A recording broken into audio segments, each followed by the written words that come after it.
Are you looking for a tropical getaway, but something a little closer, maybe more affordable for Northeast Ohio? Well, you need to come check out Put-in-Bay. So join me for Destination Put-in-Bay.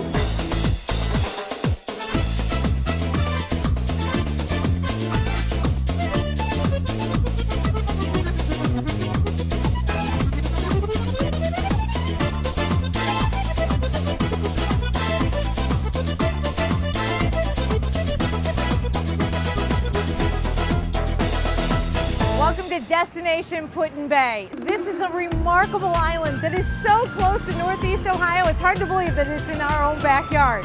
But it is, and if you come for a day, you'll want to spend the night. If you come for a night, you'll want to spend the entire weekend. Take a look for yourself. One of the best parts of getting to Put-in-Bay is Jet Express. It's got great accommodations. You can be inside or outside or on one of the decks. But the views are amazing, and it's a great way to start your vacation. Captain Lance is here, and that has to make you feel good when people just get on your boat and they're excited to go to Put-in-Bay. You know, anytime I see people letting their hair down and gonna have a good time on the islands, I like being part of that. But it's not just me, it's our entire crew. I mean, everyone's just friendly, knowledgeable. They just want everyone to have a good time. Because, and this is how your vacation begins. Tell me about this Jet Express. You know, it's a high-speed catamaran. It'll travel at speeds up to 40 miles per hour, but it's so smooth. You've got 1,750 horsepower in each motor, so, you know, the muscle guys out there and the gearheads are gonna love that. When you see the families go over, do you does it make you kind of giggle a little bit inside knowing how much fun they're gonna have, especially when they say they're first-time visitors? You know, and I have 3 kids of my own, and we love spending the family time. So when the sun's out, and you go out there, you've got Kimberly's Carousel, conveniently located right next to the candy store, so you can get those 3-foot long pixie sticks full of sugar, grab pizza at Frosty's. It's just, there's so much for families to do, so it is fun to be part of that and to see them all excited. Vacation's expensive. It doesn't matter if you're trying to take it just close to home, if you're doing a staycation. Do you have packages or deals on some of your rates? New this year, we're letting kids be kids a little longer this year. So in the past, at age 12, that was the end of our child rates. This year, up to age 16, so 16 and below qualify as kids. And we do have some great kid rates out there. In fact, 5 and under ride free every day, no matter what port they go out of.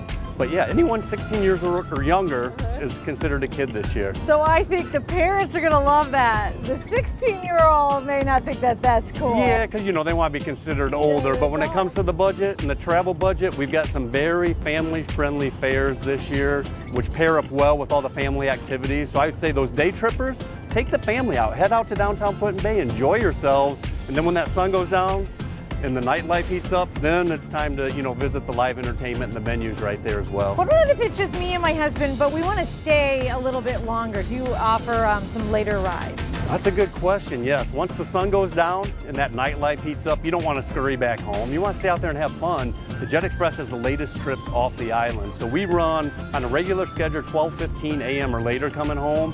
Most of those Saturday nights we go to 1 or so in the morning. But yeah, enjoy yourself, stay out there and come back late. Let us do the work. You let your hair down, you relax, and just enjoy yourself. So Peter, I think your job is pretty easy here as a Chamber of Commerce guy. Never been to Put-in-Bay. Where are we going?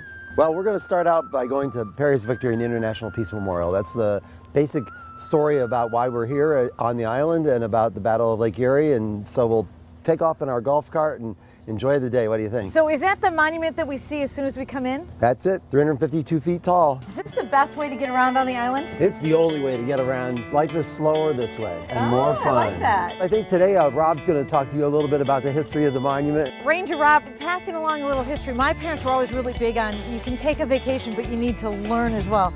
Don't you just love giving some of your information to these kids? Yes, it's unfortunately the island a lot of times gets a bad reputation of not being family friendly, but just about every weekend we have something that's family friendly going on. How long has this monument been here? It was built between 1912 and 1915. It was actually June 13th, 1915 it opened. And what does it stand for? It was built and still is to this day to commemorate Perry's victory in the Battle of Lake Erie and also William Henry Harrison's army out here in the Northwest during the War of 1812, but also to celebrate the peace we share with Great Britain and Canada since the War of 1812. So sort of two opposing ideas there, war and peace. Still seems crazy that they were out there actually fighting a battle. I tell people, yeah, where's the Wild West in 1812?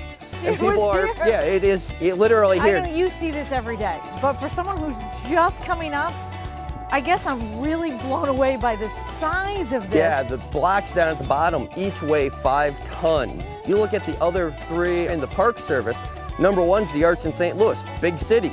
Washington Monument's number 2, big city. Number 4 on the list, shorter than us, the Statue of Liberty, New York City. You're kidding. Yeah, so at the observation deck, you're 12 feet taller than the Statue of Liberty. That is truly a sight to be seen. Yeah. Let's go on in. Tell me about what's on the inside, all the inscriptions on the walls. Who's Lawrence? The base of the memorial is sort of like the shrine part of it. You got the list of the American killed and wounded, and the Lawrence is the flagship for Perry. So it lists what vessel they were on with the list of the American killed and wounded. Come on, let's go look at a view. So Ranger Rob, I think I want to walk all the steps. Well, it's 37 to here, 427 past this point. You might sound like a great idea, but there's no place to stop. If you change your mind halfway up when you're riding the elevator up. So tell me about what Rob is doing here. Yeah, this Ranger Rob, he's dressed as a U.S. Marine Guard from the War of 1812. So this is the uniform of the Marines from the time period. And Rob's one of our park rangers that on the weekend gives our musket demonstration. So it's a fun job, I like. That is a fun, I think both of you guys have some great jobs. These views are incredible. You've got to see it for yourself. Look at this. I think that's Canada. Don't make fun of me. I think that's Canada. Oh, Canada. That monument is spectacular. The view is spectacular. But I'm hungry now. Where should we go to eat? A lot of people on the island, especially with families, they like going to Frosty's. It's Ooh, sort of the Frosty's. traditional island pizza it's become known as. Awesome. We're off to Frosty's. You want to come with us? Now I have to stay here and work. The foodie trail is a great go-to to find pizza and beer and nachos, and I've got just the place you're gonna love. Frosty's, I'll show it to you coming up.